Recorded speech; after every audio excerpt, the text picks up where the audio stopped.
Apa sih kesemutan itu? Kesemutan adalah sensasi atau rasa terbakar atau tertusuk-tusuk yang biasanya dirasakan di tangan, lengan, dan kaki yang muncul tiba-tiba tapi tidak menimbulkan rasa sakit. Apa saja penyebab kesemutan? Umumnya, kesemutan disebabkan oleh adanya tekanan yang menyebabkan terjadinya gangguan peredaran darah dan aliran informasi dari saraf. Ketika tekanan dilepaskan, maka akan menyebabkan informasi saraf yang terganggu tadi berjalan kembali dan menimbulkan efek kesemutan.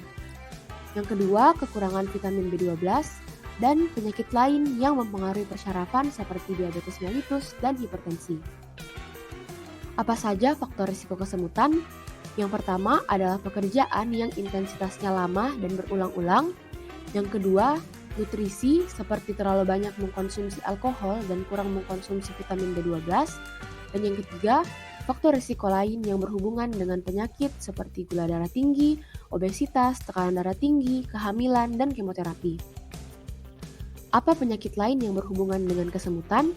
Yang pertama, diabetes yang tidak diobati dengan baik yang bisa menyebabkan perburukan, salah satunya adalah merasakan kesemutan.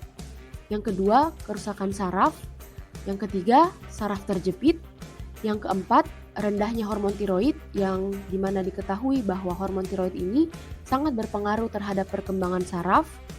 Yang kelima, stroke yang menyebabkan pembuluh darah ke otak yang tersumbat sehingga bagian otak tersebut menurun fungsinya, termasuk fungsi untuk mengatur sensasi yang dirasakan sehingga dapat timbul kesemutan. Bagaimana mengatasi kesemutan?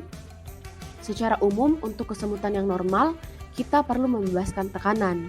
Misalnya duduk bersila terlalu lama, maka kita perlu meluruskan kaki, menggerakkan bagian yang kesemutan, dan bisa dipijat sejenak, dan beberapa saat kemudian kesemutan akan hilang.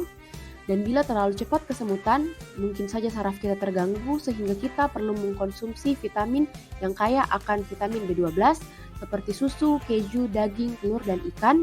Dan yang ketiga, bila ternyata kesemutan yang terjadi berkepanjangan dengan penyebab yang tidak jelas, maka jangan takut untuk segera konsul ke dokter. Dan yang terakhir, bagaimana cara mencegah agar kita tidak cepat kesemutan? Yang pertama, olahraga secara rutin, 3-5 kali seminggu dengan durasi 30-50 menit. Yang kedua, konsumsi makanan yang bergizi, jangan lupa yang punya kandungan vitamin B12. Yang ketiga, batasi konsumsi alkohol. Yang keempat, jaga berat badan ideal. Dan yang kelima, konsumsi obat yang diresepkan seperti obat penyakit gula atau tekanan darah tinggi untuk mengontrol penyakit tersebut. Sekian dari kami, terima kasih. Created using Powtoon.